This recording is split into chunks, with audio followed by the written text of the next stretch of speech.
L'auteur, et disons l'orateur, c'est Monsieur Benjamin Moadi.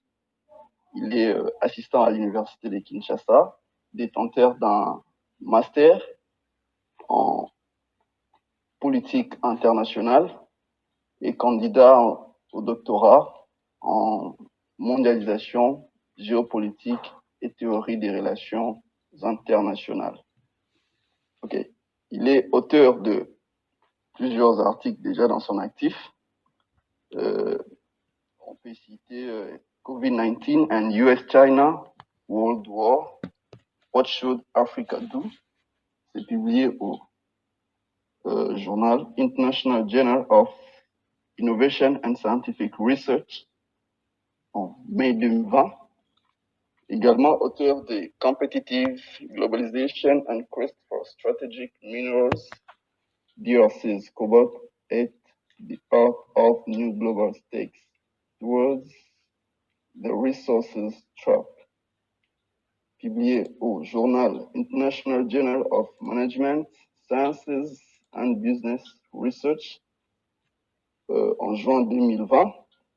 Il est également auteur de Globalization and Power Strategies, a look at the US-China Trade War, paru également au journal International Journal of Management Sciences and Business Research en 2020 toujours. Il est également auteur des Globalization and Global Health Security Assurance in One University Global Health Institute, International Health Exchange and Cooperation Center, National Health and Family Planning Commission, the second Global Health Youth Leadership Roundtable Conference Book. C'est en août 2018. Donc, comme vous pouvez le constater, l'auteur et l'orateur de la soirée est suffisamment engagé dans la question.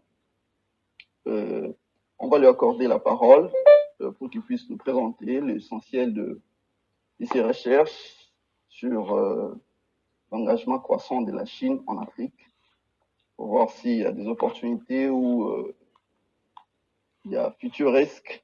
C'est à lui de nous étaler un peu le fruit de ses recherches. Après quoi, il y aura quelques questions. Mais pour les questions, il va falloir nous manifester d'abord avant de poser la question. Pour question d'ordre juste, vu que nous sommes en train de passer sur la plateforme virtuelle. Et je crois qu'on peut lancer. Monsieur Benjamin, vous avez la parole.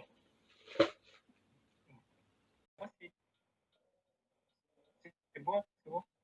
Ouais, c'est bon, c'est bon. Oui. Merci beaucoup, monsieur l'orateur, pour les cartes d'introduction. Et je vois les participants, je vois c'est partout là. Donc, en Afrique, je vois les participants de Kinshasa, Lumbashi peut-être aussi sont là. Et même qui est de la Chine, je suis très ravi. Et pour moi, vraiment, comme les Anglais disent, je suis excited. Je suis vraiment excité qu'on puisse partager ensemble justement ces sujets. Pour moi, je trouve ça très intéressant. Mais il y avait beaucoup qui disaient que c'était très intéressant, mais voilà, donc, ils ne sont pas au rendez-vous. Peut-être qu'ils vont nous rejoindre, justement. Comme le modérateur vient de dire, le sujet qu'on avait voulu qu'on puisse partager ensemble aujourd'hui dans cette soirée, comme c'était affiché dans les affiches, je cite ici, l'engagement croissant de la Chine en Afrique, opportunité et futurisme pour le développement durable de la RDC. Vous savez, avant que je puisse aller rapidement, parce que j'aimerais qu'il soit très court, et c'est là qu'on va lancer les débats, les questions, et justement, ce serait vraiment très, très intéressant.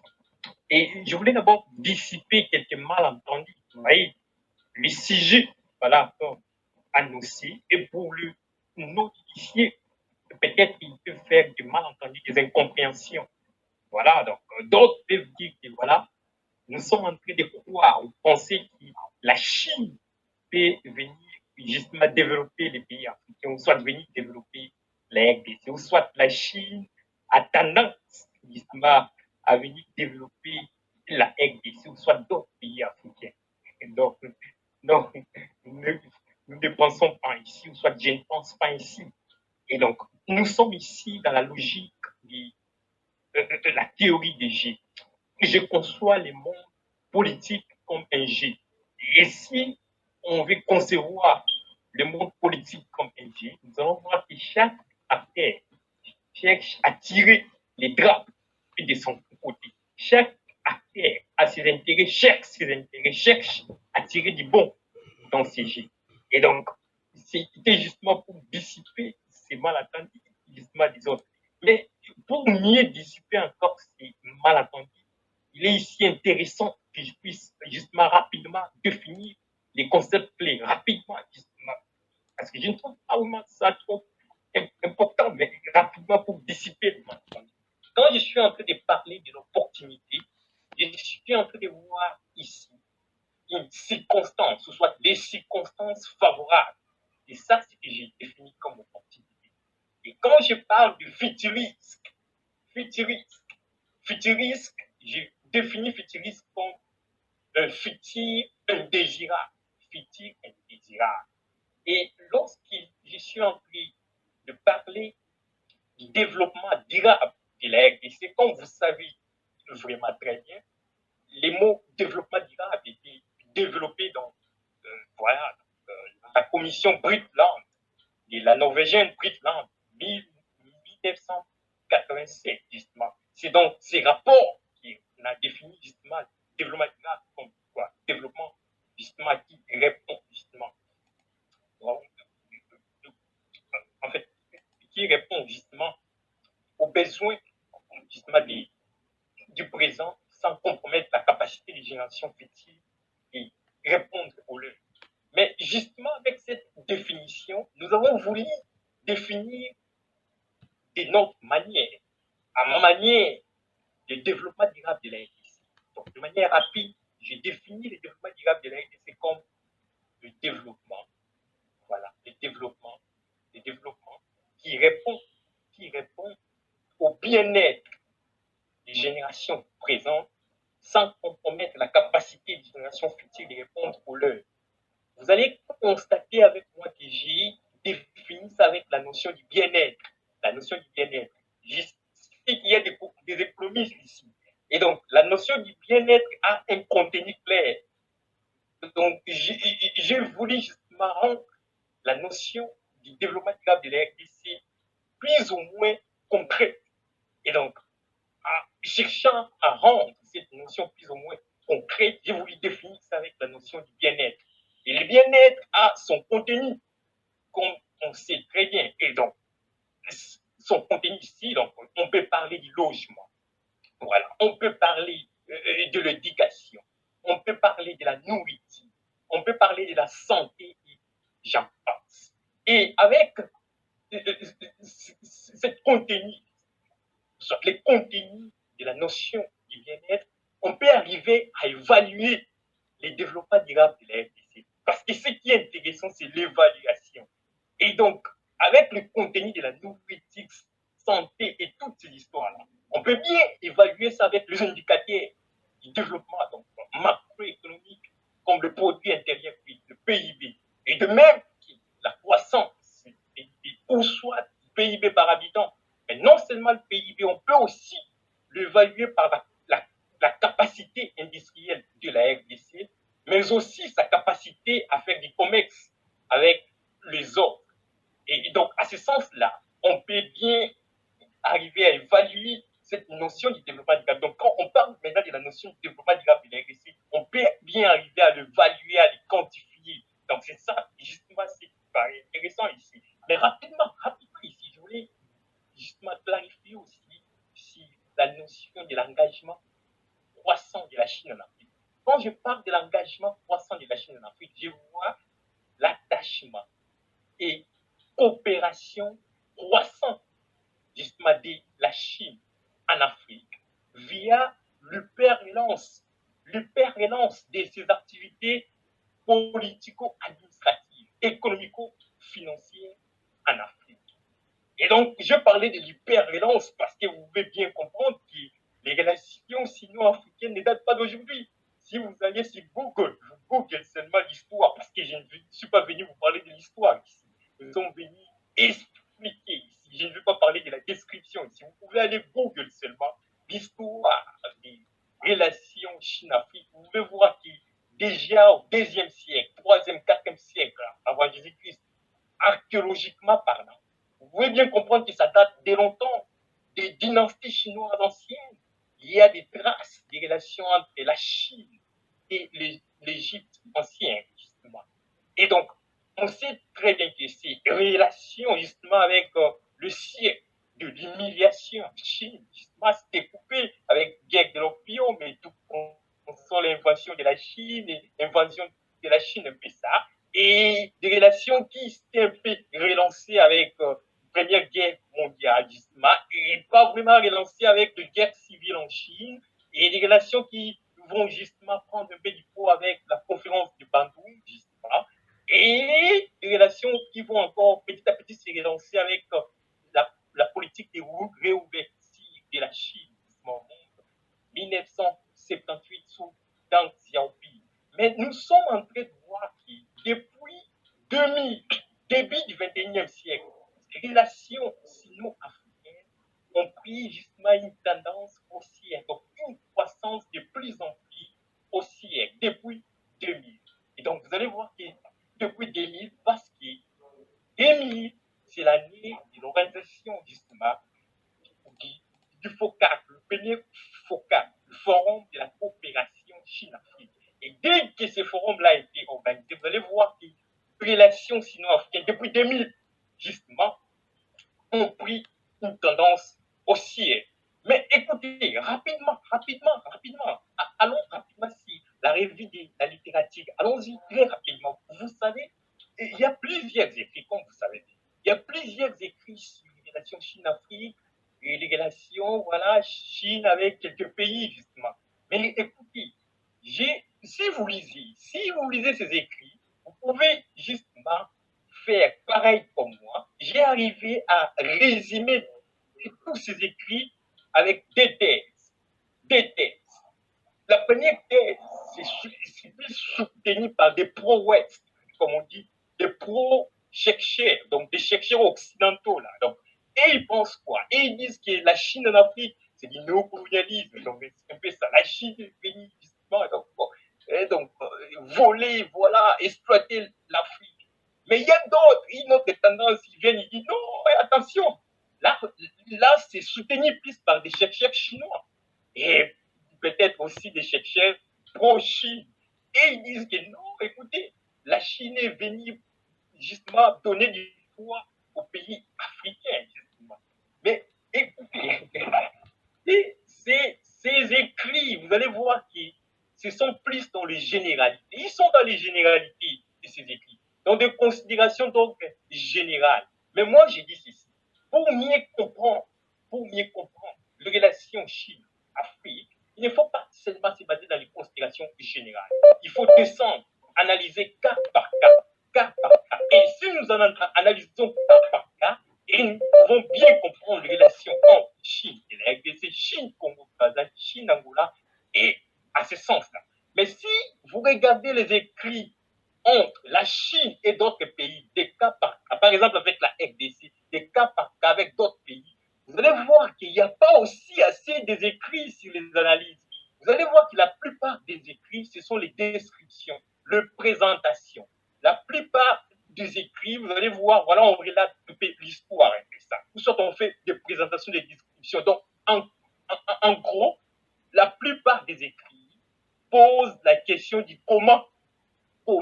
Et c'est à ce sens-là que nous nous sommes dit, non, écoutez, nous voulons poser la question du comment pour comprendre maintenant les relations sino-congolaises, ou soit les relations de la Chine avec le pays cas par cas. Et nous avons pris les cas de la RDC parce que voilà, je suis congolais et je m'intéresse à mon pays et je voulais comprendre justement qu'est-ce que la Chine veut de mon pays et comment justement avec le jeu et le scénario de développement durable pour mon pays.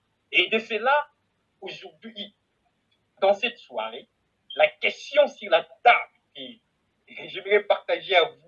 avec vous, justement, c'est pourquoi l'engagement croissant de la Chine en Afrique se présente à la fois comme opportunité et futur risque pour le développement durable de l'Inde. Pourquoi l'engagement croissant de l'Afrique en Afrique se présente comme opportunité et futur risque pour le développement durable de l'Inde?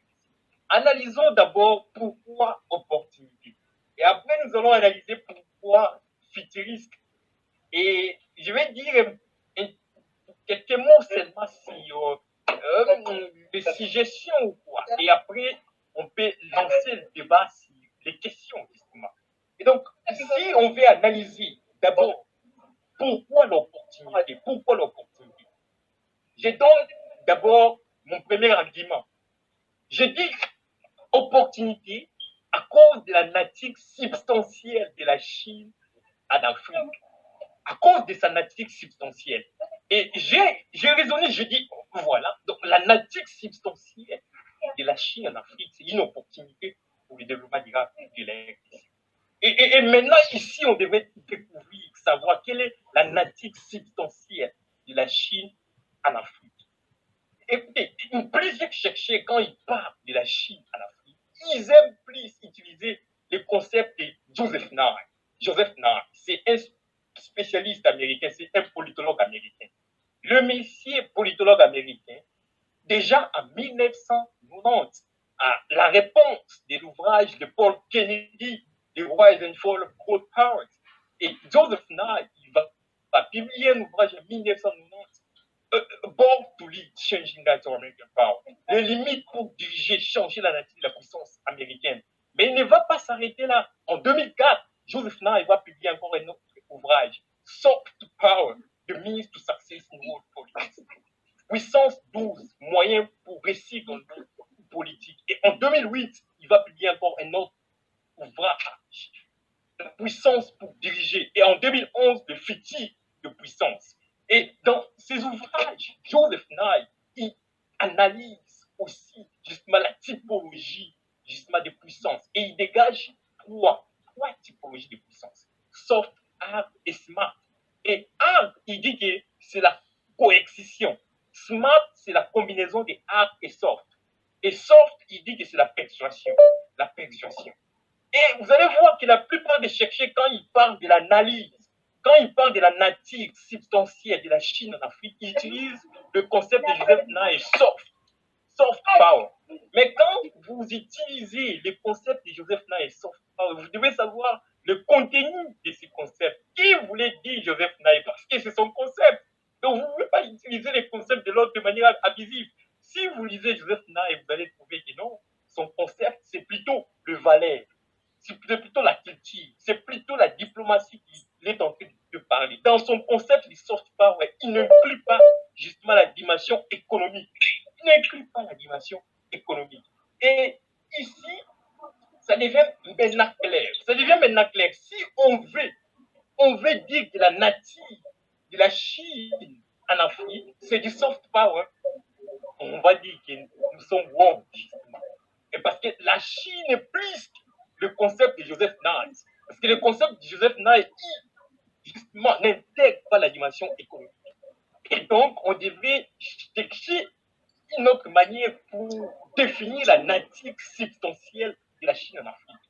Moi, de ma part, pour arriver à dégager la nature substantielle de la Chine en Afrique, j'ai parti toujours dans la typologie de Joseph Nye.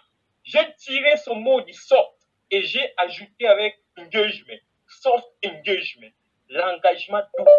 Et j'ai défini l'engagement doux comme l'engagement coopératif. L'engagement coopératif.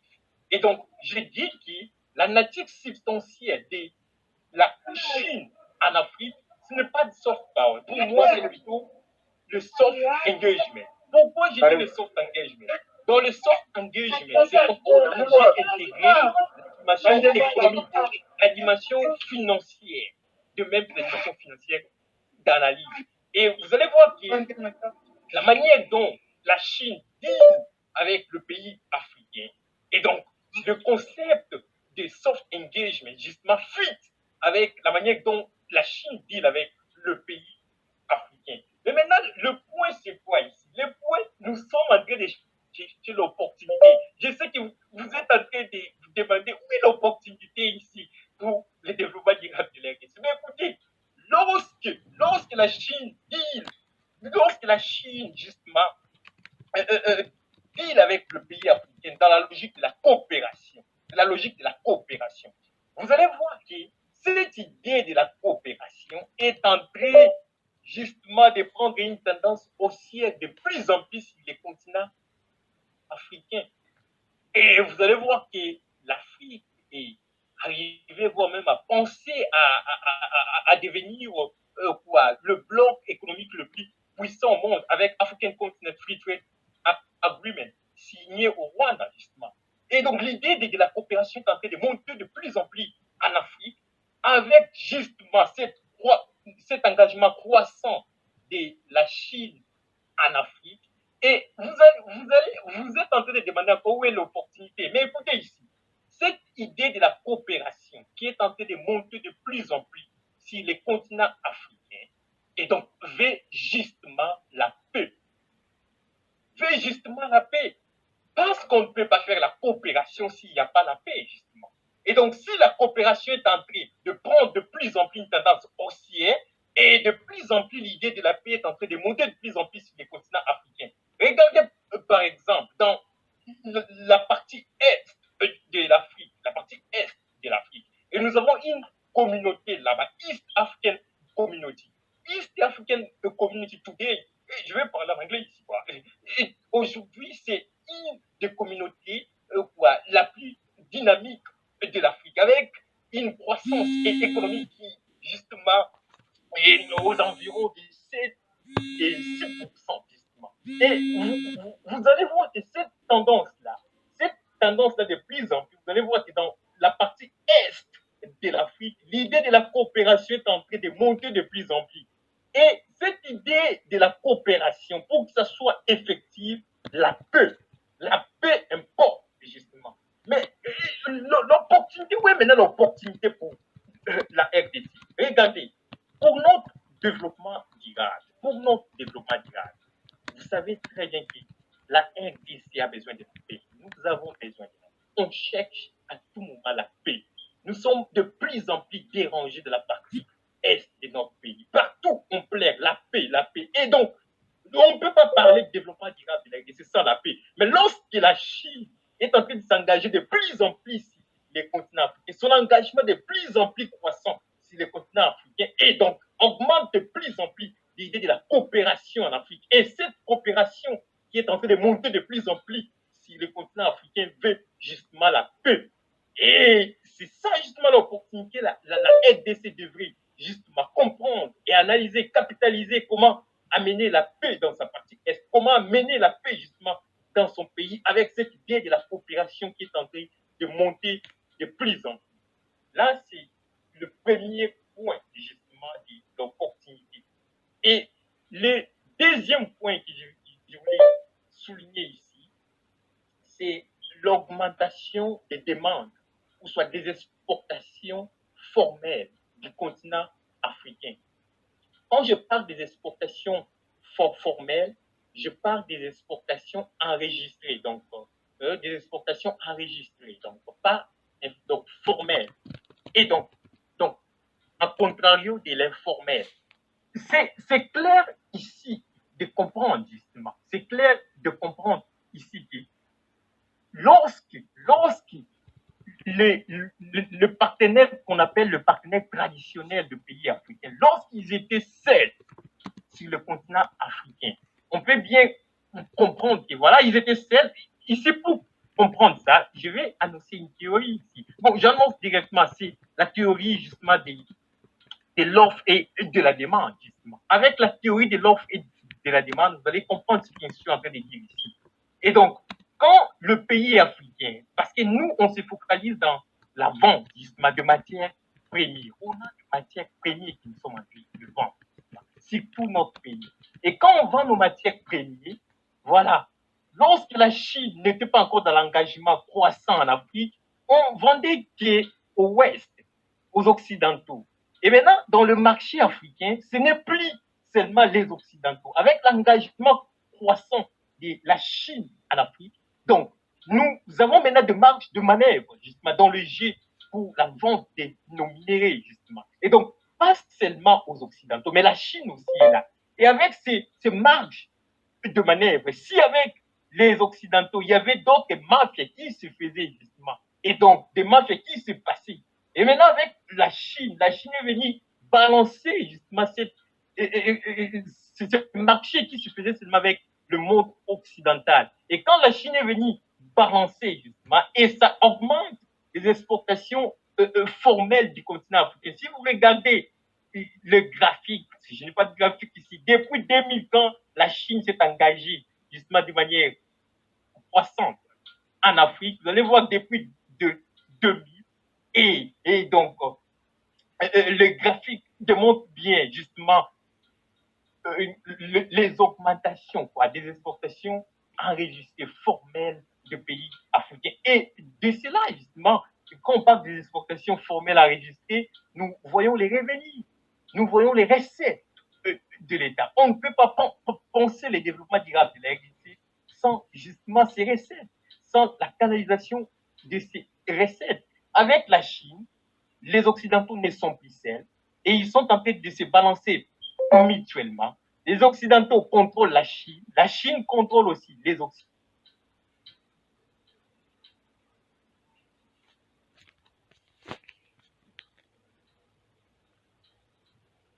Matières premières. Et vous allez voir, la plupart des nos matières premières, on plaire à tout moment. On plaire à tout moment que c'est l'informel à l'informel, justement. Mais avec cette balance, justement, de la Chine, qui est en train de faire au monde occidental.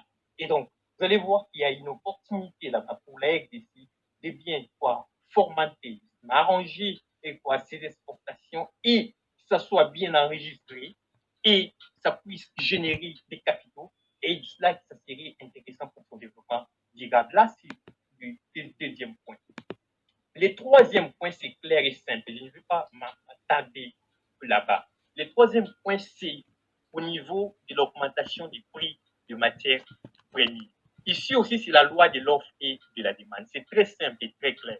Vous voyez, on avait que les Occidentaux, on vendait aux Occidentaux. Il y avait pas assez de marge de manœuvre. Et la Chine est là avec son engagement croissant en Afrique.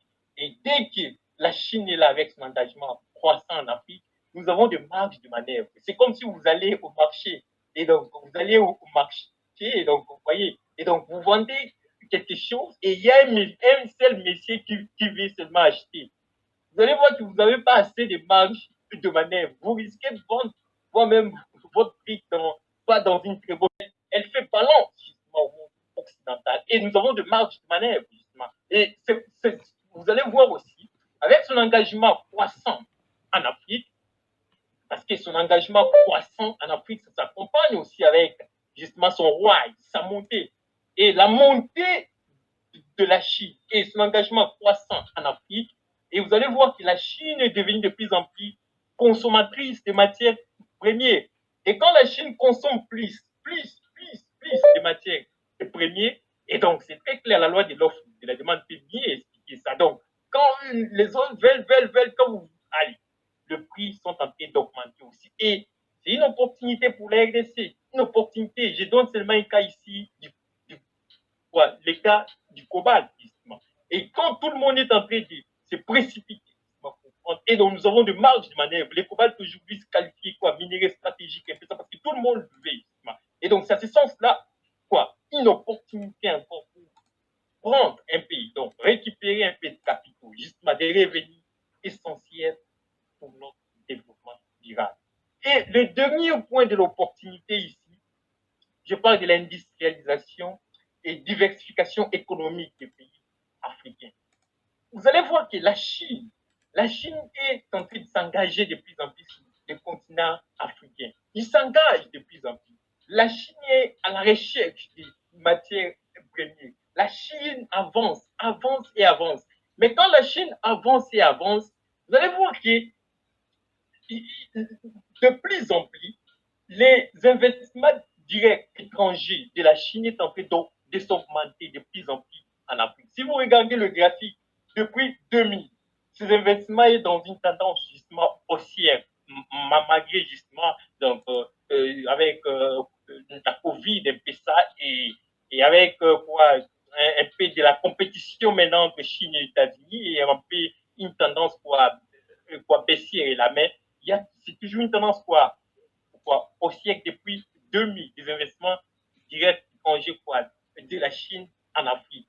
Mais vous pouvez bien remarquer que la Chine est plus attirée dans les pays où il y a de minéraux, où il y a de matières premières, justement. La Chine est attirée et la Chine est attirée en RDC, justement. La Chine est attirée en RDC. Je pense seulement les cas du courage, justement. La Chine est de plus en plus attirée en RDC. Et c'est une opportunité pour nous, justement. Quand la Chine est en train de s'engager, alors que le Ouest, ils étaient déjà là-bas en Afrique. Et c'est à nous de comprendre cela. Il y a de marge de manœuvre là-bas. Pour nous de capitaliser, c'est une opportunité pour nous de, justement, de booster les secteurs industriels de notre pays, justement. Et vous allez me demander comment on peut arriver à booster ces secteurs, la Chine dans ce pays. Donc, on n'a pas assez, la Chine elle-même l'a fait. La Chine, pour son avancement, son développement, la Chine a exigé à plusieurs sociétés multinationales américaines de construire justement des entreprises ici en Chine. Et donc, si vous voulez nos matières premières, venez construire ici en Chine. Pourquoi pas? Nous sommes dans les Chines. Nous sommes dans les Chines. On devait justement savoir jouer les Chines. Et donc, ça sont les opportunités qui la RDC a justement pour son développement durable avec l'engagement croissant de la Chine. Mais regardons maintenant le futurisme que nous définissons comme des futurs indésirables. Et pour comprendre ces futurismes, j'ai arrivé à combiner deux variables. La première variable se focalise sur la dimension interne et la seconde, c'est la dimension externe. Et donc, la dimension interne, je vois les effets endogènes. Et la dimension externe, je vois les effets exogènes. La Chine est en train de s'engager en Afrique. Et la Chine est plus attirée là où il y a plus de matières premières, particulièrement en RDC. Et quand la Chine est de plus en plus attirée, on sait bien justement la logique de la Chine. On sait la logique de la Chine. Et donc, le principe de peaceful coexistence, humankind, un peu ça. Et donc, ils ne veulent pas s'interférer justement dans le politique et d'autres nations, justement. Et donc, mutual respect, un peu ça. Et on ne veut pas, on vous laisse faire vos histoires, un peu ça. Et la Chine est là. La Chine est là. Elle est en train de faire ses coopérations, mais elle vous laisse faire vos histoires, justement. Et quand vous pensez à la dimension interne d'analyse, vous allez remarquer que la gouvernance, vous allez directement voir la gouvernance politique de la RDC. La gouvernance politique de la RDC. Nous sommes toujours placés parmi les derniers en gouvernance. La gouvernance politique pose des problèmes dans le pays. Et la gouvernance politique pose déjà des problèmes dans le pays. Mais si vous regardez sur le plan international, vous allez voir qu'il y a une compétition intense entre la Chine et les États-Unis. Et cette compétition-là, moi, je les qualifie de la compétition des conservateurs et progressistes. Conservateurs et progressistes. Pourquoi conservateurs? Conservateurs, je dis, ce sont des États, des acteurs qui veulent conserver leur domination et puissance en Afrique, notamment les États-Unis, la France. Donc, les puissances coloniales, des conservateurs, je les qualifie de conservateurs, bloc des conservateurs, ils veulent conserver leur histoire. La France veut conserver et sur ses influences en Afrique, elle veut vraiment conserver. Et la Chine, je les qualifie comme des progressistes. La Chine, la Russie, des progressistes. Et ils poussent pour le changement. Ils veulent changer la structure internationale. Ils veulent changer justement les équilibres géopolitiques en Afrique. La Chine pousse. La Russie aussi avec ça. Justement, résurrection à l'Afrique. La Russie aussi pousse. Et donc, vous allez voir que des camps sur le plan international, sur le plan externe, sont en train de se battre, conservateurs et progressistes. Mais écoutez maintenant, avec ces deux dimensions, problème interne de la gouvernance et combiné de cette compétition-là, et on sait bien la Chine, quand la Chine s'engage en Afrique avec ces principes de neutralité un peu ça.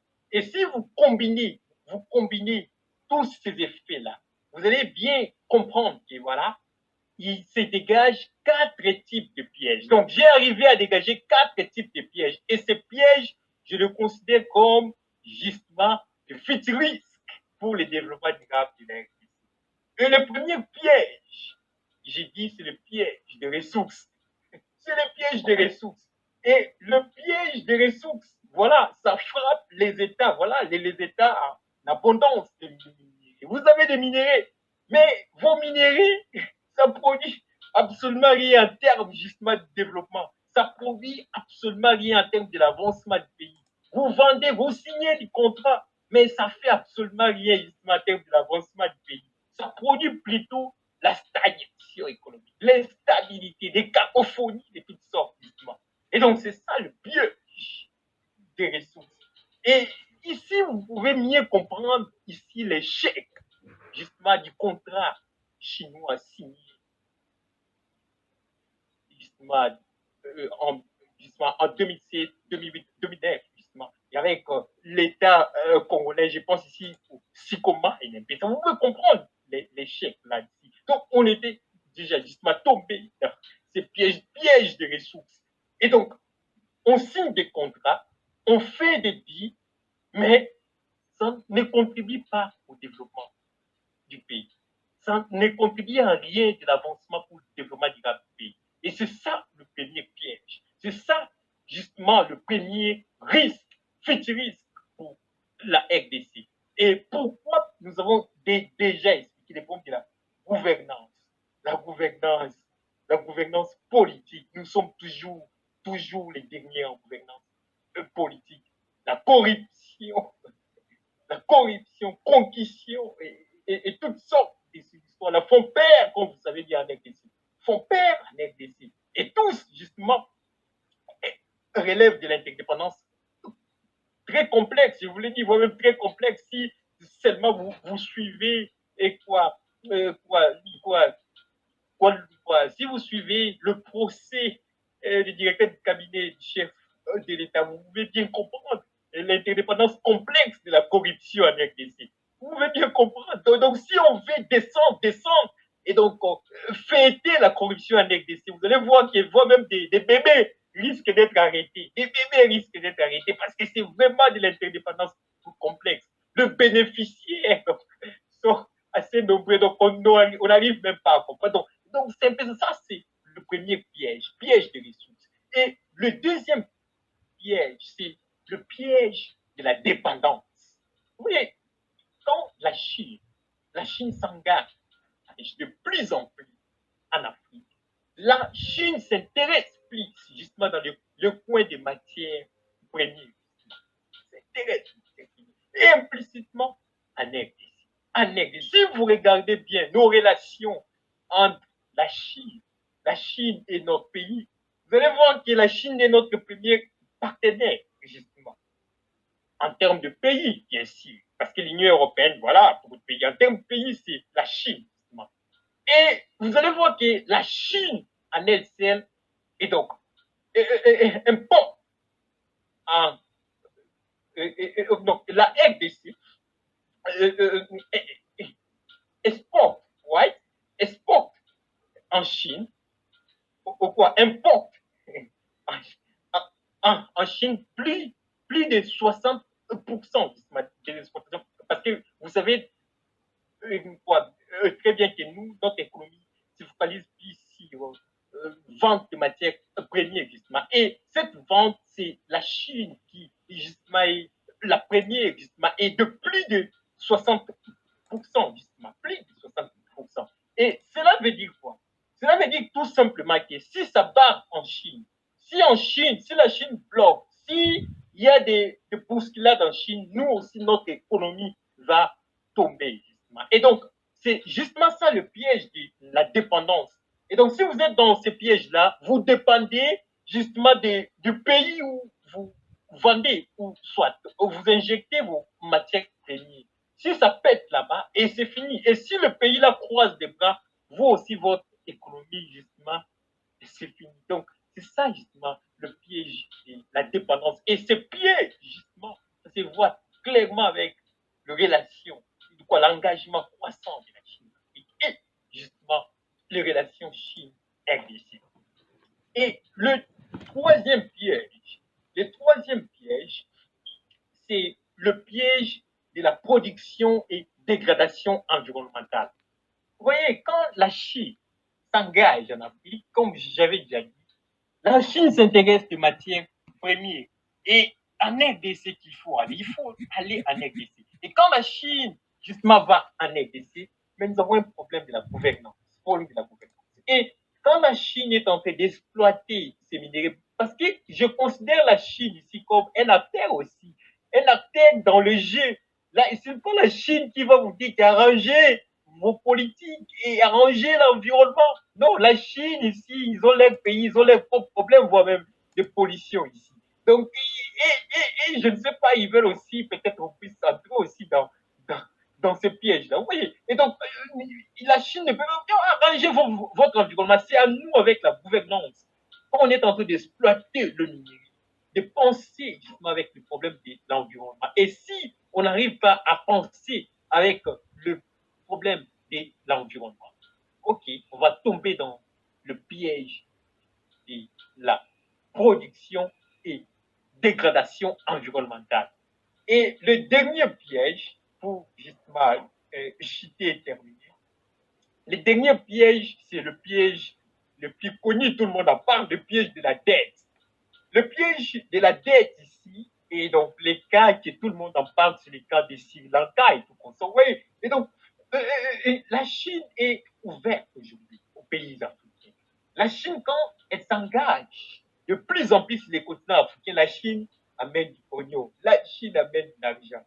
Et donc, comme vous savez très bien, en 2015, et donc la Chine avait proposé 60 milliards de dettes pour les pays africains. Et en 2018, encore 60 milliards. Alors, donc, ça fait milliards de dollars pour le pays, juste pour les pays africains. Et vous allez voir que le pays africain se précipite justement pour prendre des dettes en désordre.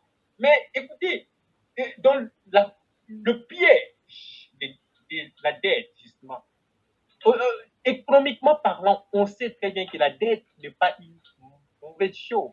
Économiquement parlant, la dette n'est pas une mauvaise chose. Et donc, on sait très bien, quand même, dans la vie, dans la vie, comme nous vivons, justement, du Moyen-Âge. Et dans cet espace dans le Moyen-Âge, le monde était pratiquement dans l'endormissement. 400, 1400, le monde dans l'endormissement. Et c'est la raison qui est réveiller le monde de l'endormissement. La raison. Et notre pays, nous sommes pratiquement dans l'endormissement. Et on devrait justement intégrer la raison en tout. En les sentiments, les pensées. Donc la raison, c'est la raison qui libère. Et cette raison ici, pour ce qui est de développement durable, dans le cadre que nous sommes en train de travailler ici, ça devait passer par la balance interne. La balance interne. Et quand je suis en train de parler de la balance interne, je pense ici à l'ouvrage de Kenneth Ward, écrit en 1979, justement, Théorie de politique internationale. Et il développe deux types de balance, interne et externe. La balance interne, ici, que je suis en train de parler, ça concerne justement la gouvernance. Donc, vous devrez savoir faire de l'équilibrage. Vous devrez savoir résister, balancer les grandes puissances. Meilleur moyen pour balancer les grandes puissances, pour réussir dans le jeu avec les grandes puissances, c'est la gouvernance. C'est la gouvernance qui est la gouvernance. Et donc, vous devrez être fort dans la gouvernance, mettre la raison dans la gouvernance. Et dans le papier, parce que le sujet qui sont en train de parler ici, c'est un article écrit et publié, justement, Et donc, dans le cadre du papier que j'ai moi-même proposé un modèle de la gouvernance, ou soit une logique que, voilà, lorsqu'on va mettre en place justement une gouvernance avec la raison, et donc cette gouvernance devrait peut-être s'évaluer ou soit passer dans la direction justement des certaines caractéristiques que j'avais eu à dégager. Je parle justement de la conscience. Je parle de la conscience. On devait être conscient justement de la situation de notre pays. On devait prendre conscience. S'il n'y a pas la conscience, c'est absolument rien. On devait penser justement à la volonté du développement. On devait avoir cette volonté. Sans la volonté, on ne va rien faire. On devait penser aussi à la participation. La participation, ça s'appelle à des politiques de bottom-up. On devait penser à la transparence. On devait penser, la transparence enlève déjà l'histoire de la corruption. On devait penser à l'efficacité. On devait penser à l'efficience. Et on devait penser aussi à la responsabilité, mais aussi à l'équité. Équité qui amène la justice. Tout le monde dit que la justice qui élève une nation, mais on n'arrive pas à instaurer la justice au pays. Et donc, si dans cette logique-là, de cette manière-là, on peut arriver justement à gagner du bon dans ces jeux et justement rendre ces opportunités justement du concret dans le sens à booster le développement durable de notre pays et de sauter aux risques futuristes pour le développement durable de notre pays. Je vous remercie.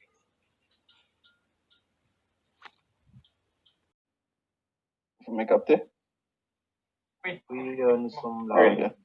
Ok. Merci pour ces brillants exposés. Vous nous avez parlé des opportunités d'abord qui résident dans l'engagement de la Chine en Afrique et particulièrement dans notre pays. C'est intéressant. Dans les opportunités, vous nous avez parlé de la marge de manœuvre qui s'élargit, puisque auparavant, il y avait que les Occidentaux qui étaient comme acteurs principaux. Et actuellement, nous avons la Chine qui s'ajoute, ce qui nous donne une marge de manœuvre même dans la fixation des prix des matières premières et même dans les négociations des contrats. Okay. Mais également, vous nous avez parlé des risques qui se cachent derrière cet engagement croissant de la Chine. Et par risque, vous avez parlé de l'endettement si on ne s'y prend pas bien, également de la dégradation de l'environnement. Voilà. En gros, je peux dire bien que je n'ai pas tout pris, mais c'est l'essentiel de votre présentation et c'est intéressant déjà. Ça nous concerne tous, surtout que nous sommes Congolais et nous sommes l'élite qui est en formation, pour la plupart en Chine. Les pays comptent sur nous et nous allons prendre quelques questions de gens et puis c'est qui déjà qui se prononce les premiers? Oui, bonjour, bonsoir à tout le monde et merci particulièrement à M. Benjamin pour ces brillants exposés. J'ai beaucoup aimé la passion avec laquelle tu nous transmettais tes recherches et permets-moi en fait de te tutoyer. Au contraire, j'ai utilisé d'autres manières. Oui, je suis particulièrement intéressé à cette question, que je ne sois pas de la science politique ou encore du développement, ainsi de suite. Je suis ingénieur de formation, génie civil. Et là, je suis aussi dans mon master, dans pratiquement la dernière année. Je suis plus dans le management des projets de construction, ainsi de suite, ici en Chine, à Guangzhou. Donc, je suis Gloire Konga, là, c'est Glory.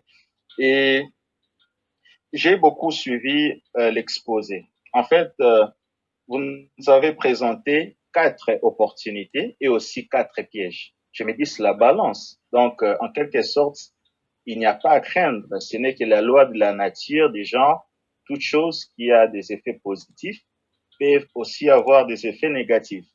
Donc, d'abord, la première question, c'est de demander, donc on peut rien craindre de cet engagement de la Chine en RDC, puisque ça nous présente l'effet de la balance.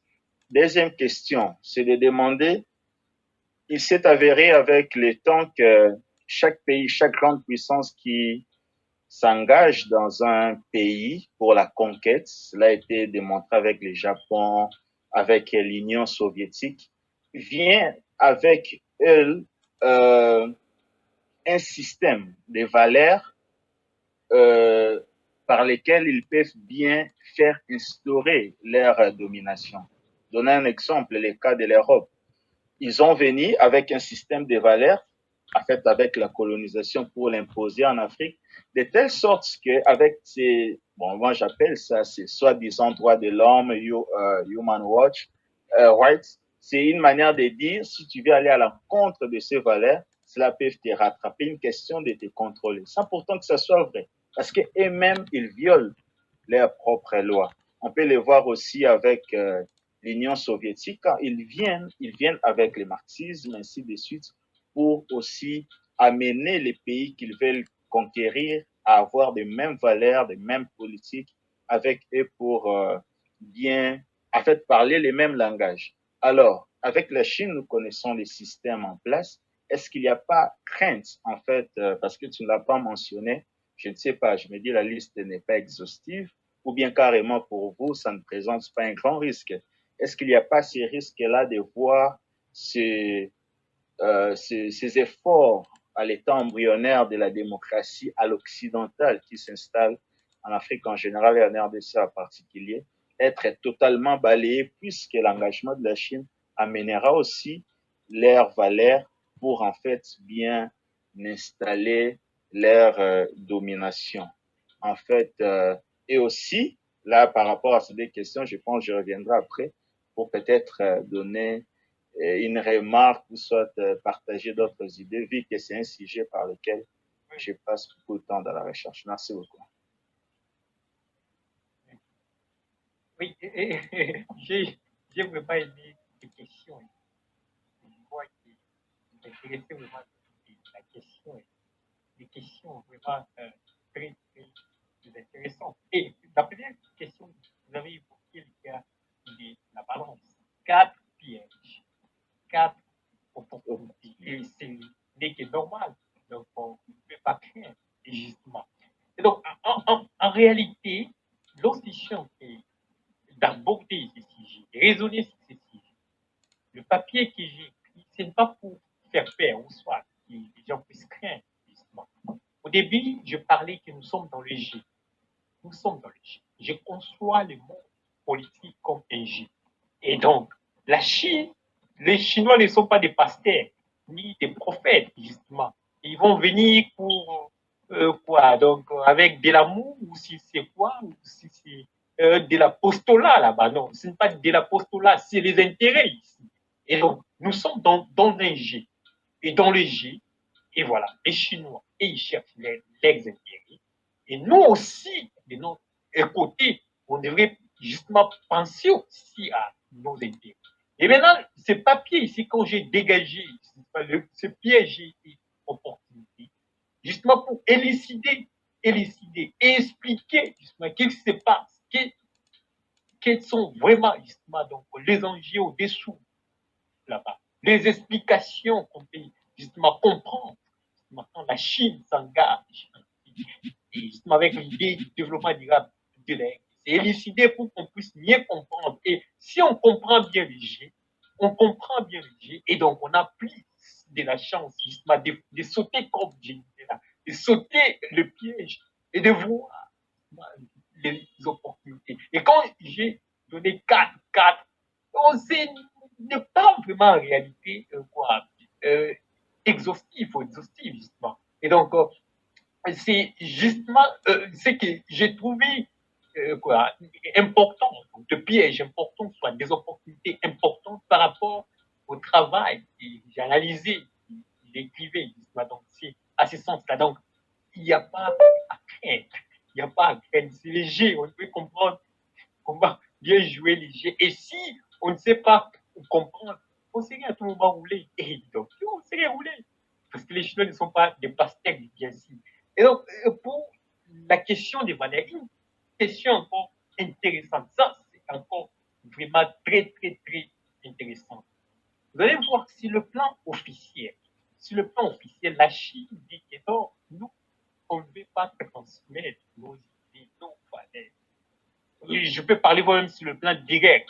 Donc, et ils disent que non, vous, des communistes, non, on ne veut pas que vous puissiez justement devenir communistes comme nous. Non, non.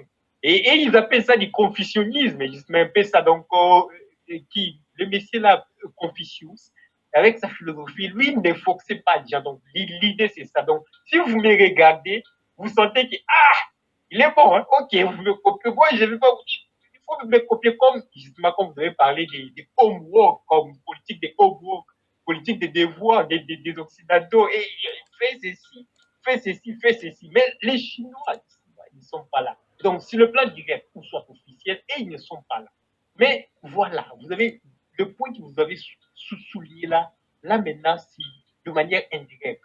Même si les Chinois, même si ils ne veulent pas, mais implicitement, quand la Chine est en train d'avancer, et d'autres peuvent voir, si la Chine avance comme ça, c'est parce qu'ils ont des régimes forts. Et nous, pourquoi pas on peut copier, justement, créer des régimes forts. Et de manière implicite, de manière indirecte, on peut bien copier ces valeurs de manière indirecte. Et là, c'est tout à fait justement normal dans les jeux aussi. Et donc, dans le cadre du jeu aussi, c'est tout à fait normal dans les jeux. Vous voyez, comme nous sommes en train de jouer, je prends voir les jeux de foot. Moi, je vais jouer comme Messi. Je vais jouer comme Ronald. Pourquoi tu veux jouer comme Messi? Il joue. Voilà, donc dans le jeu, donc c'est un peu ça. Et donc, c'est tout à fait naturel. D'abord, c'est dans notre idée de la comparaison. Cette comparaison-là naturelle. Et donc, on a tendance à se comparer de l'autre quand l'autre est en train d'avancer, de faire ceci. Et donc, il y a cette tendance-là. Et donc, moi, je vais devenir comme ce monsieur-là. Je vais devenir comme le président Obama. Je vais parler l'anglais comme Obama. Et donc, cette tendance-là, ça colle aussi aux États, justement. Mais parlons maintenant du risque. Est-ce que c'est un risque là-dessus? C'est un risque. Je vais dire oui et non. Oui et non. Oui et non. Pourquoi? Quand vous parlez, par exemple, si de valeurs que vous parlez, c'est de valeurs de, voilà, je parle ici des régimes, entre guillemets, autoritaires ou soit des régimes forts.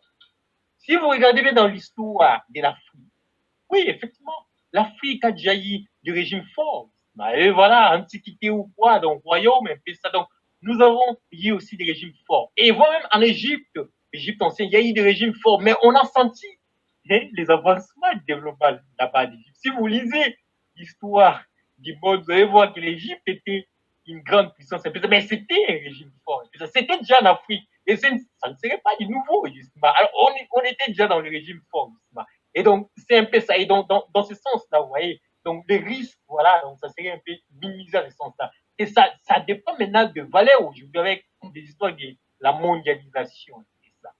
Parce que l'étang de l'Égypte est un peu ça le contexte. Vous voyez, aujourd'hui, avec l'histoire de la mondialisation, avec la poussée justement des valeurs occidentales, et ça risque aussi de créer un risque, une confrontation justement de valeurs.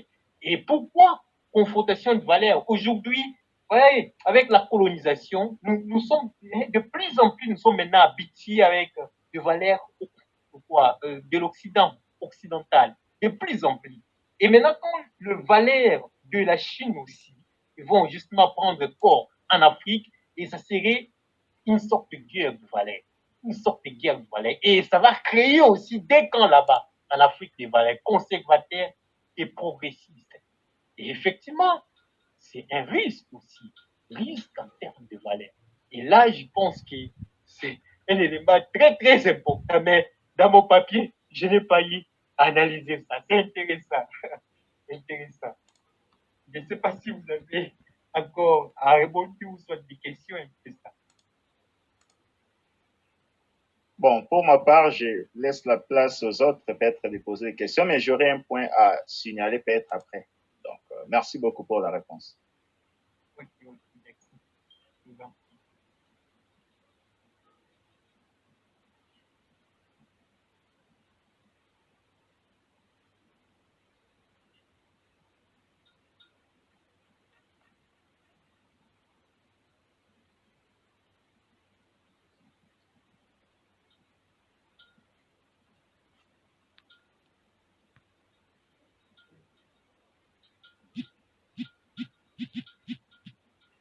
Vous avez déjà parlé. Vous remettre encore la parole directement, ça va un peu monopoliser les débats. Ok, ok. Je vais émettre, c'est pas vraiment une question en soi, mais c'est comme, bon, je vais mettre un avis et puis juste pour animer un peu le débat. Je suis vu dans les opportunités, vous avez plus martelé sur la vente des matières premières. Et puis, de notre côté, vous parlez de la question du développement durable de la RDC. Pensez-vous que avec la vente des matières à l'état première, je dis bien, on peut penser à un modèle de développement durable qui, en mon sens, pour soutenir, en mon sens, je pense que c'est basé sur les matières premières, la vente à cet état-là même, des matières premières, ce n'est pas nous amener un développement durable. En quel sens? D'abord, si vous prenez les contextes actuels de vente des matières premières en RDC, dans le secteur minier et pétrolier, pour la plupart des cas, vous allez voir que nous avons des contrats de concession. Dans le pétrole, c'est déjà le cas. Comment ça se passe? Une entreprise vient chez vous, signe un contrat avec le gouvernement, on lui donne les terrains comme une concession, et lorsque l'entreprise produit, il paye juste les redevances à l'État. Par exemple, pour le pétrole, c'est souvent 12% ou 11% de bénéfices. Alors, avec ça, les entreprises qui viennent exploiter chez nous partent avec, je crois, les 80% de bénéfices de la production. Déjà, avec ça, ça ne nous profite pas trop. Dans les mines, avec l'ancien code minier, c'était presque le cas aussi. On bénéficiait juste des redevances de la part de sociétés. Bien qu'avec la Gécamine et d'autres sociétés locales, on pouvait avoir le 100% de la production. Alors, c'est en voyant tous ces paramètres-là, je trouve que parler du développement durable avec la vente des matières à l'état premier, je ne sais pas, qu'en pensez-vous dans ce sens-là, en fait? Si, intéressant, vous avez touché un point intéressant sur la vente de matières premières. Vous voyez, quand je parlais de matières premières, donc j'ai touché dans le général. Matière première aussi peut être soja, peut être aussi le maïs, simple ça, je ne vois pas seulement le minéraux, mais voyons seulement le minéraux. Quand je parlais d'abord en termes des opportunités, vous allez voir qu'à la fin, je parlais de l'industrialisation et aussi diversification économique de la RDC. Mais regardez, même si nous allons entrer dans la phase de l'industrialisation, même si nous n'allons pas justement donc stopper la vente des matières premières. Je pense ici par exemple au cobalt. Écoutez, en fait, par exemple, avant de parler de cobalt, je vais prendre le cas de la Chine. Vous savez que la Chine vend aussi des matières premières. La Chine est justement vend des terres, des terres rares. Donc, c'est un peu ça, c'est la Chine qui est le premier, la première productrice au monde. Et donc, d'abord, c'est elle, c'est pratiquement 80% des terres rares. C'est ici en Chine, c'est la Chine qui produit ça. Vous voyez? Et la RDC, par exemple, avec son cobalt, vous voyez, on ne peut pas dire qu'on va stopper et ne pas vendre aux autres. Donc, nous allons vendre. Si on ne veut pas vendre aux autres, ça risque de créer des guerres beaucoup de risques là. Par exemple, les cas de cobalt, vous savez ça très bien, minerai stratégique, tout le monde le fait. Et c'est en RDC, 60%, plus de 60% de production en RDC. Et vous dites que nous, on ne vend pas. Vous voyez, par exemple, les cas du terre rare, ça pose des problèmes avec la Chine et les États-Unis, avec d'autres puissances. Et la Chine utilise ça aussi pour frapper les pays occidentaux. Et donc, s'il y a un problème, il dit aujourd'hui, j'ai diminué. Donc, il ne va pas dire que je vais stopper. Bon, j'ai diminué seulement les taux des exportations de mes ventes des terres rares. Donc, c'est un peu ça. Donc, la vente des matières premières, donc on ne va pas stopper. Donc, ça serait de manière continuer un peu. Ça serait toujours là au pays. Et parce que nous avons des matières premières qui peut-être on va trouver ça qui en est et on devait vendre. Et maintenant, quand nous sommes en train de vendre, nous avons aussi besoin de bénéfices. Nous avons aussi besoin de recettes. Et moi, je suis maintenant dans ce point-là. Le prix, justement. Et si vous regardez avec la loi de l'offre et de la demande, j'ai le matière et je vais vendre, justement, parce que je devrais vendre. Je dois vendre peut-être. Parce que si je ne vends pas, les autres vont me dire, oh, ça, nous aussi, on a besoin de ça, là. Sinon, on va venir te faire la guerre. Donc, un peu ça, je devrais vendre. Et maintenant, comme je dois vendre, et les acteurs qui devraient acheter, ils ne sont plus sérieux. Les Occidentaux ne sont plus sérieux. La Chine s'engage de plus en plus en Afrique. Et comme la Chine s'engage de plus en plus, il y a des marges de manœuvre là-bas. Donc, je peux négocier. Et donc, si c'était seulement le je peux dire, je vends ça seulement à 10. Et quand la Chine s'engage de plus en plus, et ça pousse justement quoi, le marché, quoi, flamber de prix justement, et le prix sont en train de s'augmenter. Et c'est à ce sens-là qu'il voyait une opportunité parce qu'on a besoin de capitaux. Nous, on a besoin de capitaux pour créer des infrastructures, pour justement quoi, remonter des choses, comme je disais quoi, au début là. La santé, améliorer l'histoire. Et toute cette histoire-là, nous avons besoin de moyens. Et avec cette vente-là, si le prix, il y a haussement, et donc on peut gagner plus. Gagner plus. Et justement, qui devrait contribuer au développement durable de notre pays. Mais votre point aussi est intéressant, justement, disons que voilà, la vente. Oui, effectivement, si vous concentrez seulement sur la vente, justement, des matières premières, c'est ça, c'est que j'avais parlé du risque là aussi. J'ai soulevé le risque de la dépendance, justement. Et donc, si vous êtes seulement à la vente, et vous allez tomber dans ces risques-là de la dépendance.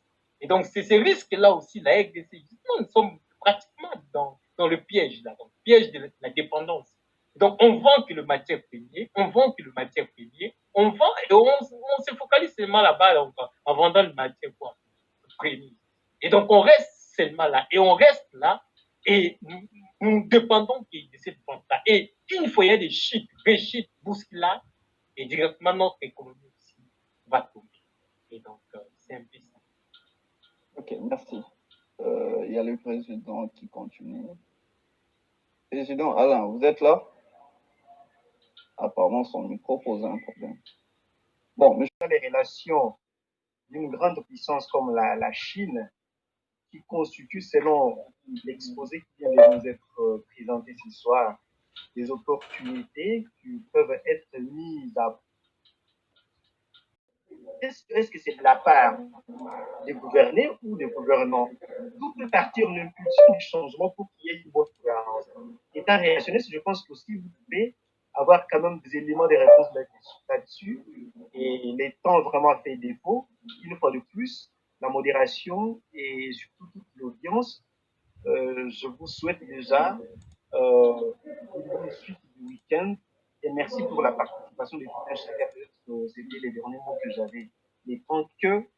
Benjamin réagisse si possible à notre petite préoccupation et que nous, en tout cas, félicitons une fois de plus. Merci, je vous retourne la parole. Oui, merci beaucoup. J'ai réagi rapidement pour M. Glory. Ce que vous venez de dire, c'est vraiment intéressant. J'ai écrit un article sur ça. Si vous allez sur Google, vous tapez seulement mon nom, Benjamin Mwadi Makengo, vous allez trouver un article qui parle du Covid-19 et guerre des mots. US-Chine, qui devrait faire l'Afrique. Donc, il y a tout là-bas, justement, cette division du monde entre conservateurs et progressistes. Et j'ai expliqué ce que devrait faire l'Afrique. Et donc, j'ai développé ça sur Google. L'article est sur Google. Vous pouvez trouver ça. Et et pour le minerai, vendre des minéraux bruts, justement. C'est pour cela que j'ai parlé de l'industrialisation. J'ai parlé de l'industrialisation pour dire que voilà, donc ces minéraux-là, ce n'est pas justement, voilà, on peut commencer à vendre ça de manière brute et ça. On peut aller dans le sens de la transformation de ces minéraux. Et avec l'engagement croissant de la Chine en Afrique, on a ces marges de manœuvre parce que ce ne sont plus seulement les Occidentaux qui sont au marché. Et avec l'engagement de la Chine croissant, on peut jouer dans ces marges de manœuvre et pour justement aller dans le sens de la transformation. Si vous lisez les nouveaux codes miniers, le code minier révisé, vous allez voir que ça part justement dans ce sens-là, justement de la transformation. On dit qu'il faut transformer le minerai justement pour justement vendre ça justement pour les exportations. Et pour le problème, le président vient de souligner. Et donc, pour l'impulsion, j'ai dit clairement que l'impulsion, ça commence en haut. L'impulsion, ça commence en haut. Et c'est ça, c'est qu'on dit que si nous avons un problème de leadership en RDC, parce que tout commence en haut, en haut. Et si, je sais qu'il y a des décrétés, si vous lisez la Bible, on dit que l'huile commence à la tête d'Aaron et ça descend jusqu'au barbe. Donc, c'est l'impulsion qui devrait commencer en haut. Mais cela n'exclut pas que l'impulsion puisse commencer en bas. C'est possible. Mais l'impulsion, de manière générale, ça commence en haut. Et maintenant, comment faire justement pour faire avancer la RDC, pour justement cette logique-là de développement durable? Je l'avais dit ça ici. Comment on peut arriver? Que faire justement? J'avais donné un exemple ici, 476, fin de l'Antiquité, début du Moyen-Âge. Et dans l'espace du Moyen-Âge, le monde était dans l'adormissement. C'était à cause du manque de la raison. Et donc, on devrait intégrer la raison en tout, raison dans nos façons de faire et dans tout. Justement, c'est là qu'on peut avancer dans le sens du développement. Merci beaucoup. Merci à vous aussi, M. Benjamin.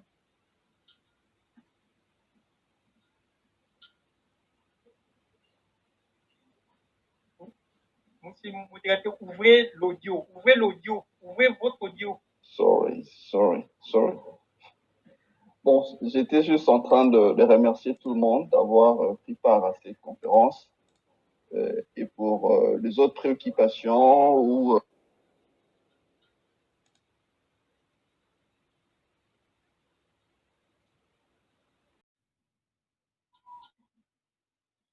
je crois qu'on se dit déjà au revoir.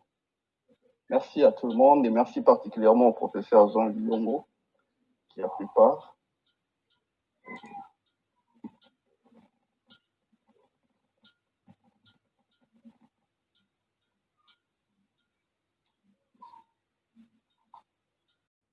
Essentiellement Chine-Afrique pour les singulariser avec la RDC.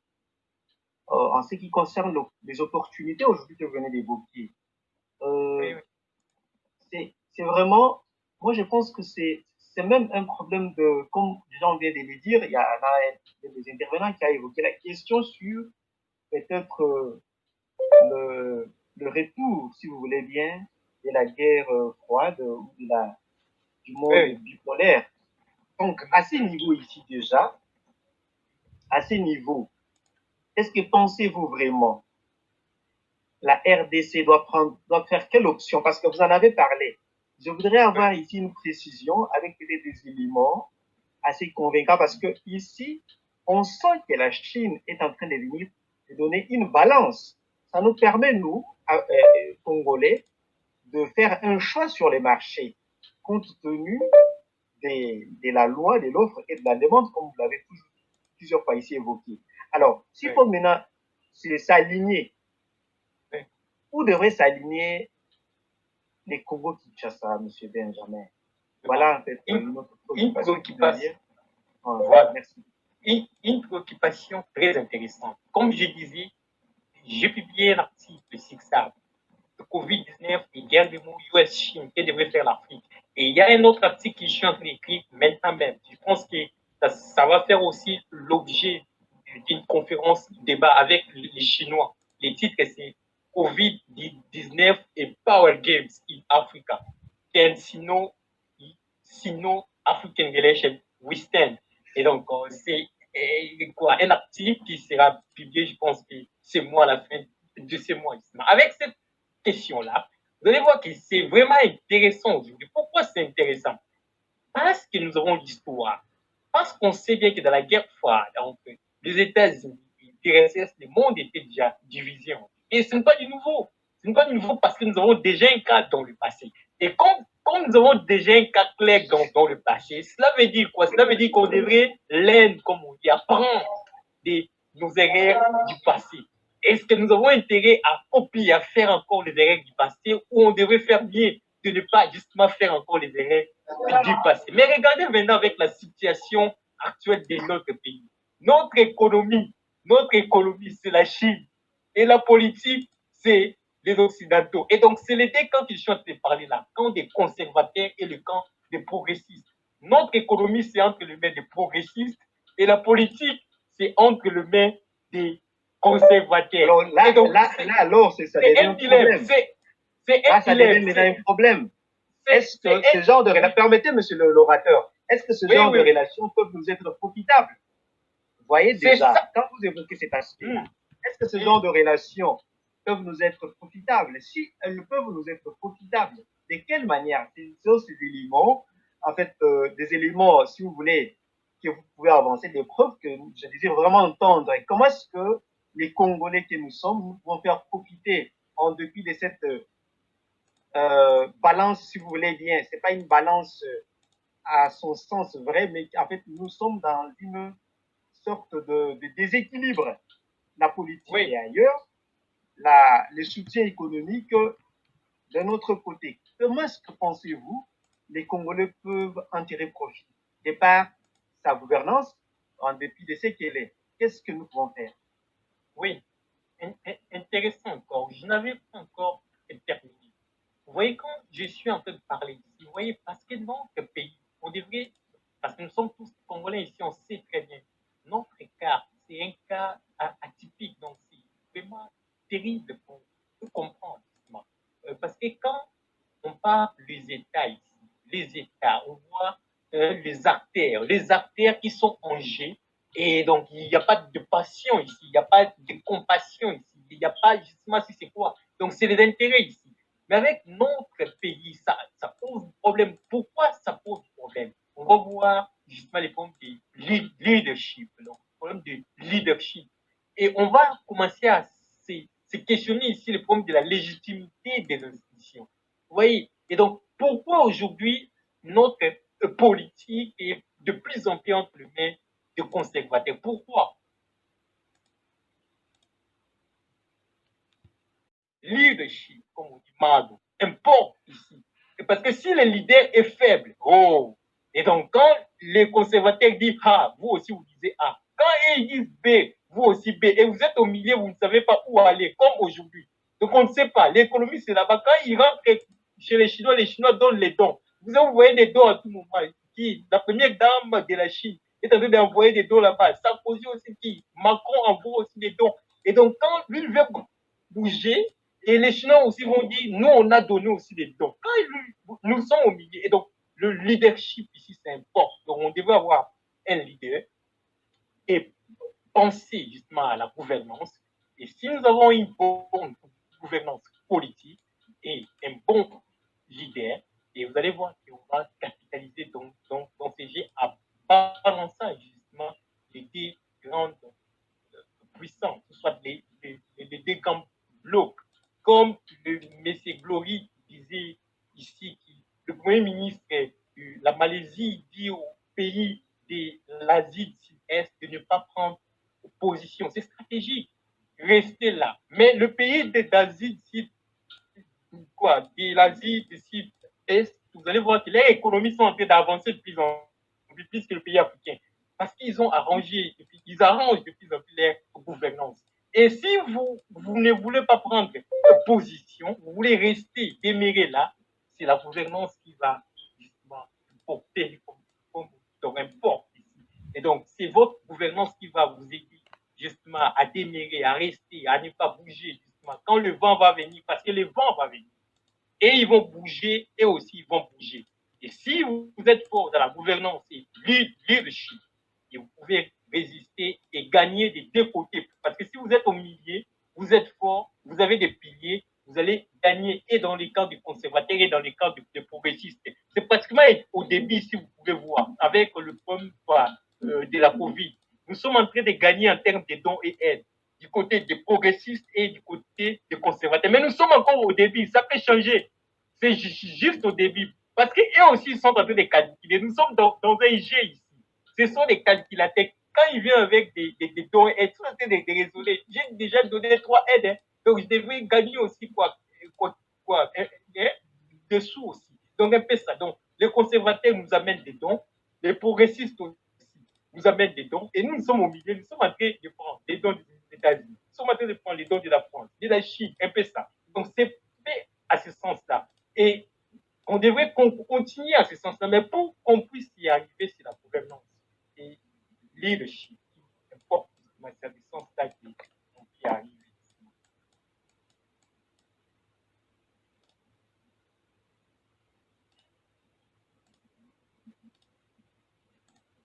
Et je pense que nous avons largement dépassé le temps. La modération va nous aider, on a largement dépassé le temps. Sans pour autant aussi demander des idées, mais plutôt de nous aider à atterrir. Il est vrai que je vois déjà là-bas M. Iboula, le président qui est là. Donc, s'il y a des interventions, peut-être qu'on pourra les faire dans un timing, une échéance définie par la modération pour que complètement nous puissions boucler, parce qu'il y en a déjà la technique, la technique nous signale qu'on peut tenir jusqu'à 23h30. Donc, nous avons 15 minutes. On peut tenir s'il y a des questions, s'il n'y en a pas en clôture. Oui, merci. Vous permettez, j'appelle de Kinshasa. Ok. C'est Maître Iboula, le président de l'association de secteur congolais en Chine. Ok.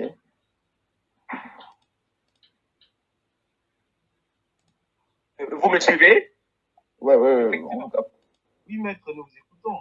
Ah oui, d'accord. Bon, enfin, je voudrais, de prime abord, vous féliciter pour cette initiative très louable qui permet aux uns et aux autres, non seulement ceux qui sont à l'étranger, mais aussi nous qui sommes ici au pays, en fait, qui vivons c'est dont on parle, créer ces forums, qu'est-ce que je dirais, cette opportunité de discuter sur le pays. Bon, je crois qu'il faudrait que je vous félicite fondamentalement pour ça et surtout encourager l'initiative qu'à l'avenir, nous puissions toujours continuer en fait à discuter parce que comme on dit toujours, c'est du choc des idées que jaillit la lumière, d'une part et que d'autre part, c'est demain, c'est toujours la petite expérience que nous sommes en train d'acquérir à l'étranger, qui pourra peut-être aussi nous permettre à nous de mieux faire pour notre pays. Donc, pour aujourd'hui, je crois que mon message porte essentiellement sur ces félicitations. Alors, d'autre part, est-ce que vous me suivez? Oui, effectivement. Oui, d'autre part, en tant qu'avocat évoluant en République démocratique du Congo et en compte permanent avec les Chinois, les opérateurs économiques, les politiques et autres. C'est vrai, on les appelle progressistes. Enfin, je ne sais pas que c'est vraiment une terminologie idéologique qui devra peut-être faire l'objet d'une autre discussion. Et d'autres, on les appelle des conservateurs. On dit occidentaux et autres. Moi, ce que je voudrais dire ici, c'est particulièrement en rapport avec les investissements directs en République démocratique. Nous avons un problème ici, au-delà de tout, c'est le problème du climat des affaires. En fait, j'essaie d'isoler la question par rapport à l'économie exclusivement. Je sais qu'il y a beaucoup d'implications sur le plan politique, sur le plan idéologique, sur le plan culturel. Mais je me limite à l'économie parce que nous recevons quand même des investisseurs ici.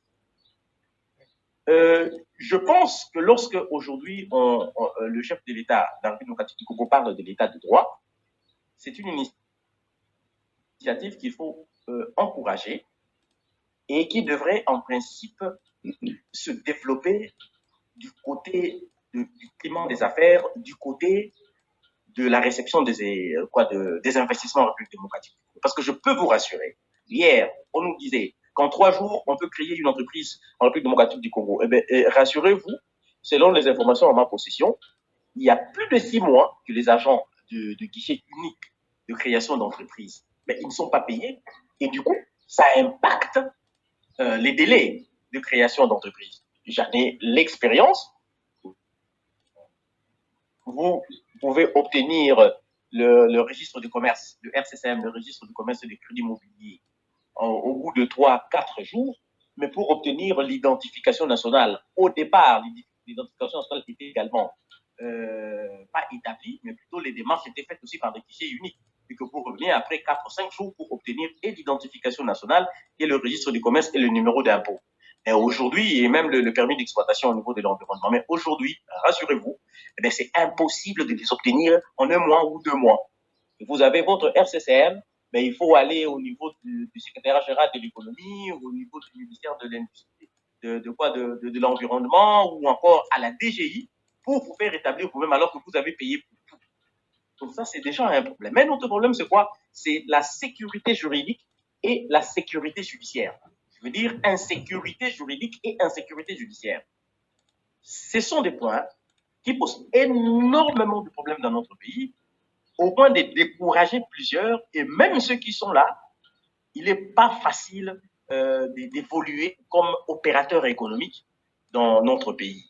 Il n'est vraiment pas facile. Donc, il y a beaucoup d'exemples, beaucoup de cas. Donc aujourd'hui, j'ai voulu tout simplement partager avec vous cette difficulté qu'ont les opérateurs économiques pour s'installer, pour opérer en République démocratique du Congo. Donc c'est ça. Donc pour le reste, j'encourage l'initiative, mais vraiment que le plus souvent qu'on ait ce type de discussion, eh bien, je pense que ça permettra de nous rapprocher les uns les autres. Et j'en profite également pour vous informer que la semaine prochaine, nous avions, en tant qu'association des anciens étudiants de Chine, déposé une demande d'audience auprès du ministre de l'Issue, de l'enseignement supérieur et universitaire. Il nous a répondu, quelque temps, pour dire qu'il était prêt pour nous recevoir. Donc, la semaine prochaine, je suis en train de m'arranger avec qui aller pour essayer de partager avec lui notre situation à nous en tant qu'anciens, et également votre situation.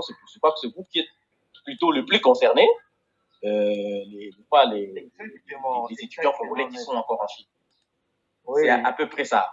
Donc voilà en un mot ce que je pouvais dire aujourd'hui. Intéressant. Donc, merci beaucoup. Merci beaucoup, cher président. Merci beaucoup pour le clair. Et donc, c'est vraiment intéressant ce que vous venez de soulever là. Et je pense qu'on a aussi parlé de ça. J'ai abordé ces questions quand j'ai justement parlé de questions de l'industrialisation et diversification économique, justement, comme opportunité. Justement. Nous sommes en train de gâcher cette opportunité pour rien. Quand la Chine s'engage de plus en plus sur le continent africain, et donc la Chine, on sait bien aussi, c'est un acteur rationnel, cherche aussi des intérêts. On avait dit que les Chinois ne sont pas des pasteurs ni des prophètes pour faire de l'apostolat, justement. Ils viennent pour leurs intérêts. Et quand ils viennent en Afrique, ils sont plus attirés, justement, dans les lieux où ils peuvent gagner aussi quelque chose. La terre pénière, notamment. Et nous en avons, justement. Et on peut, justement, apprendre aussi, de même que pour les Chinois seulement. Les Chinois, ils ont créé des zones économiques spécialisées, justement pour attirer les investisseurs, justement. Enlever toutes ces histoires, là, des barrières, un peu ça, toutes ces cacophonies, un peu ça. Donc, pour attirer des investisseurs, justement, venir au pays et booster, justement, la logique du développement. Aujourd'hui, la Chine, si vous pensez seulement de Shenzhen, le PIB de Shenzhen, oh my God, si vous regardez, vous allez crier. Mais c'était justement dans la logique, justement, des zones économiques spécialisées. Pourquoi pas le faire aussi avec? C'est pourquoi pas on a des potentialités, justement. Et donc, c'est à ce sens-là. Et justement, on peut aller dans le sens à booster le développement durable de mon pays. Vraiment, je soutiens intéressant. Bon, nous sommes à la fin. Je ne sais pas si le président a un mot à dire encore. Oui, oui, un petit mot. Oui, un petit mot, franchement. Un petit mot parce que Maître Iboula qui nous a rejoint, les autres amis qui forment cette audience, ont encouragé l'initiative. Je pense que ce sujet a peut-être aussi été déjà débattu avant qu'il ne soit tenu comme ça. Ça signifie qu'il a attiré beaucoup d'intérêt, compte tenu déjà de sa substance et des relations qui ceci établies entre nous et la Chine, c'est-à-dire nous Congolais. Donc, de ce point de vue, on ne peut qu'encourager vraiment d'abord la participation et la disponibilité de vous tous, et particulièrement vous qui êtes déjà depuis le pays, notre première patrie. Et nous avons donc entendu ces mots d'encouragement, ça nous va droit au cœur. C'est vraiment un grand motif aussi pour nous donc de vous retourner et le même remerciement aussi pour ces soutiens. Et également, vous avez évoqué une situation déjà à laquelle vous êtes engagé qui concerne pratiquement nous tous qui sommes en formation en Chine.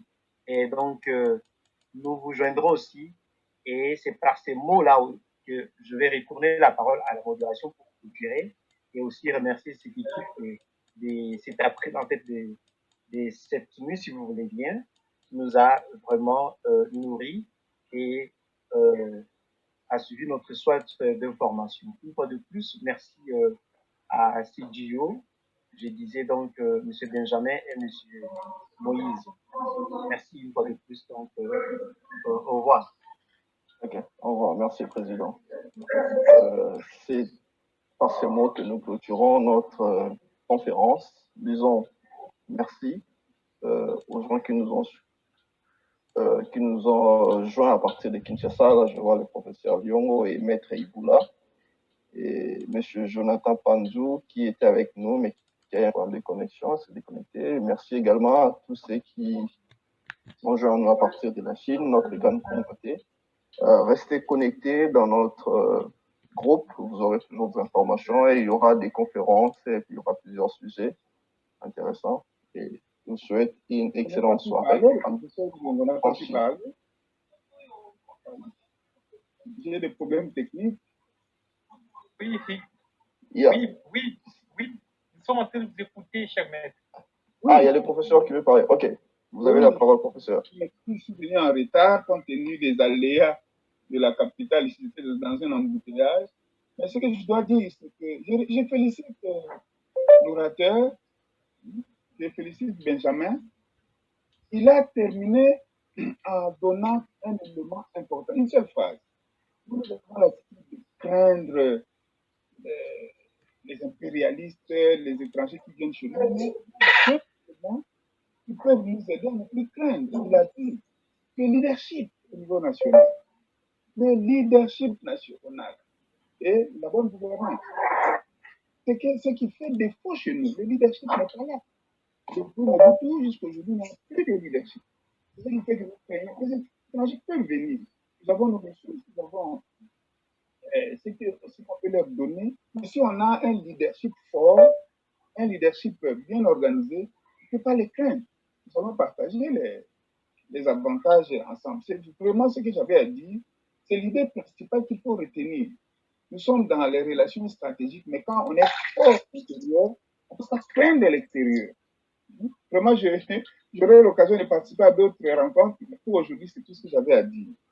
Merci beaucoup, professeur, en tout cas. Merci en tout cas pour votre intervention. Merci beaucoup, professeur. En 2018, j'étais en Chine. J'ai un séminaire à Zhejiang.